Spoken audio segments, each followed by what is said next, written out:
नीला वेलिचम। Film की शुरुआत एक अज्ञात व्यक्ति से होती है जो आधी रात को एक परित्यक्त हवेली में प्रवेश करता है और अंधेरे में एक भूतिया आकृति उसे डराकर भगा देती है। एक निराश लेखक गांव में स्थित भार्गवी निलयम नामक हवेली में रहने आता है। जैसे ही वह हवेली में प्रवेश करता है, गांव के नागरिक हैरान होकर खड़े होकर देखते हैं।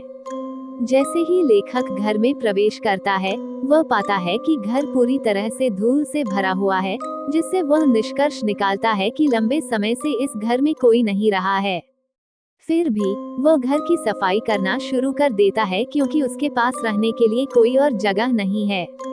बाद में जब वह भोजन करने के लिए एक रेस्तरां में जाता है, लेखक रेस्तरां के मालिक से पूछता है कि क्या वे उसके घर भोजन पहुंचा सकते हैं, जिस पर मालिक पहले तो सहमत हो जाता है। जब मालिक उससे पूछता है कि वो किस घर में रहता है, तो वह कहता है कि वो भार्गवी निलयम में रहता है, जिसे सुनकर मालिक और रेस्तरां में मौजूद ग्राहक हैरान हो जाते हैं। तब रेस्तरां मालिक कहता है कि भोजन वितरित नहीं किया जा सकता क्योंकि लंच करियर टूटा हुआ। उस शाम लेखक अपने दोस्तों से मिलने जाता है और जब वो उन्हें बताता है कि वो भार्गवी निलयम में रह रहा है, तो वे कारण बताते हैं कि क्यों हर कोई उस हवेली के बारे में सोचने से भी डरता है। 1950 के दशक में भार्गवी नाम की एक खूबसूरत लड़की रहती थी। उसने प्रेम में असफलता के कारण एक कुएं में कूदकर आत्महत्या कर ली थी और लोगों का मानना था कि भार्गवी का भूत अभी भी वहां रहता है। यही वजह है कि हर कोई हवेली के पास जाने से डरता था। वे उसे ये भी बताते हैं कि नानुकुट्टन नाम का एक और व्यक्ति उससे प्यार करता था। ये सुनने के बाद लेखक उनकी बातों पर ध्यान नहीं देता और उन्हें बताता है कि भार्गवी उसे नुकसान नहीं पहुंचाएगी। वह भार्गवी के भूत से बात भी करने लगता है।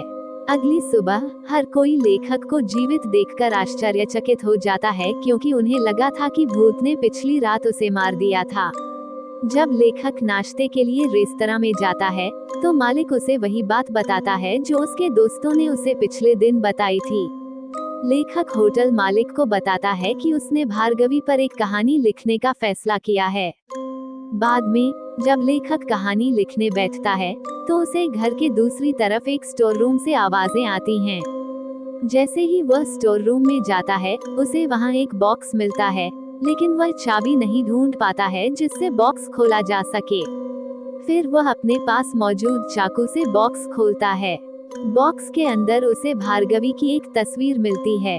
उसे एक अखबार में लिपटा हुआ घुंघराले बालों का एक गुच्छा भी मिलता है, जिस पर ट्रेन में एक शव मिलने के बारे में कुछ लिखा होता है और भार्गवी को नानुकुट्टन द्वारा लिखा गया एक प्रेम पत्र भी मिलता है। वह भार्गवी और उसकी मौत के बारे में और अधिक तथ्य उजागर करने का फैसला करता है ताकि वह कहानी पूरी कर सके। कुछ लोगों से पूछने के बाद उसे एहसास होता है कि भार्गवी की मौत शायद एक हत्या थी, न कि आत्महत्या जैसा कि गांव वाले अब तक सोच रहे थे। एक रात जब वो कहानी लिख रहा था, तो केरोसिन तेल उसके पास आ गया। खत्म हो गया और वह लैंप में मिट्टी का तेल भरने के लिए अपने दोस्त के घर चला गया। जब वह घर लौटा, तो उसने देखा कि पूरा घर बेहद चमकदार नीले रंग की रोशनी से भर गया है।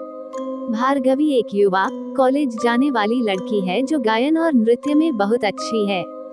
वह शशि कुमार नामक एक गायक से सितार बजाने के लिए संपर्क करने का फैसला करती है जो उसका पड़ोसी भी है।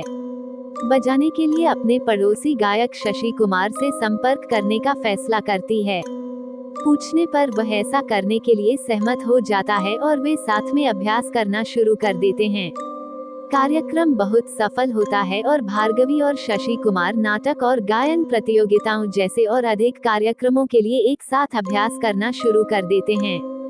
अंततः वे एक रोमांटिक रिश्ता विकसित करते हैं। भार्गवी के प्रदर्शन के दौरान हम नारायणन को देखते हैं, जो भार्गवी का चचेरा भाई है, जो उससे मोहित हो जाता है और उससे शादी करने की योजना बनाता है। उसे यह पसंद नहीं है कि दूसरे पुरुष भार्गवी के करीब आएं। एक दिन जब भार्गवी शशि कुमार के घर फल भेजती है, तो नारायणन उससे मिलने आता है। वो किसी को संदेह न हो इसलिए कोई परेशानी नहीं पैदा करता है और जल्द ही चला जाता है। हालांकि वह पुष्टि करता है कि भार्गवी और शशि कुमार एक रिश्ते में हैं।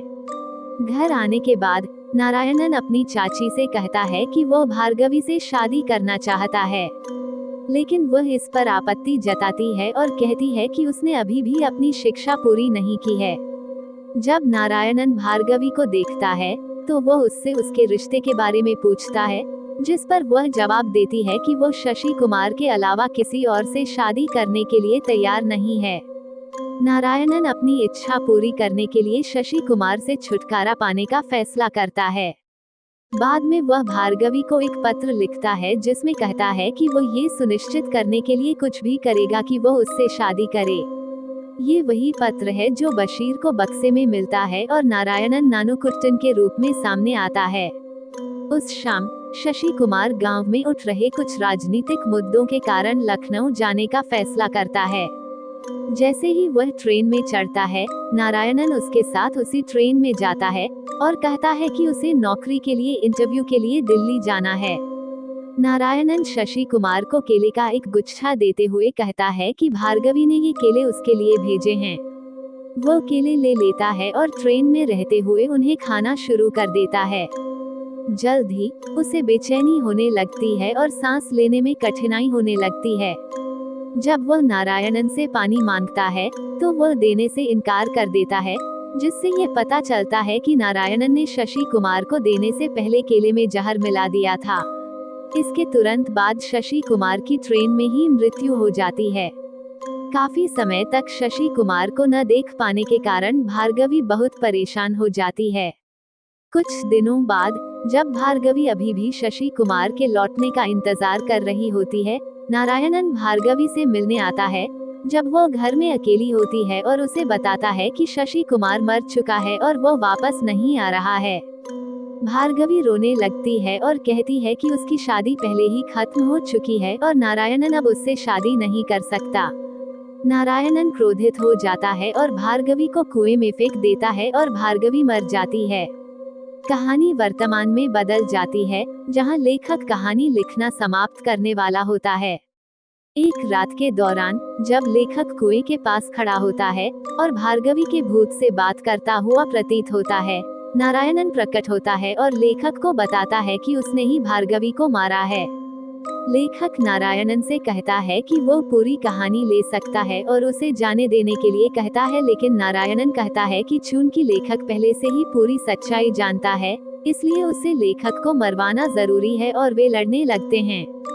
जब लेखक गंभीर रूप से घायल हो जाता है तो बारिश शुरू हो जाती है और अंततः नारायणन बताता है कि शशि कुमार की मौत केवल जहर के कारण नहीं हुई थी और नारायणन ने ट्रेन से उतरने से पहले उसका गला घोंटकर उसे मार डाला था। जब वे लड़ रहे होते हैं तो वे कुएं के पास पहुंच जाते हैं और उसके पास लड़ना शुरू कर देते हैं। नारायणन लेखक को कुएं में डुबाने में लगभग कामयाब हो जाता है, लेकिन वो खुद कुएं में फिसल जाता है और डूब जाता है। लेखक नारायणन को कुएं से बाहर निकालने में मदद करने का फैसला करता है और रस्सी पास करता है, लेकिन जैसे ही नारायणन रस्सी पकड़ने की कोशिश करता है, भार्गवी की आत्मा उसे कुएं में और नीचे खींच लेती है और वो उसी तरह मर जाता है जैसे कई साल पहले भार्गवी मरी थी। जैसे ही लेखक नारायणन को वापस चढ़ने में मदद करने के लिए कुएं की तरफ देखता है, इस बार कुएं से एक चमकदार नीली रोशनी फिर से दिखाई देती है। इसके साथ ही वो कहानी जो नारायणन ने लड़ाई से पहले कुएं में फेंकी थी, ऊपर मंडराती है, जो भार्गवी की कहानी को प्रकाशित करवाने की इच्छा को दर्शाती है। यदि ये कहानी आपको पसंद आई हो तो अपने दोस्तों और अन्य लोगों के साथ शेयर जरूर करिएगा।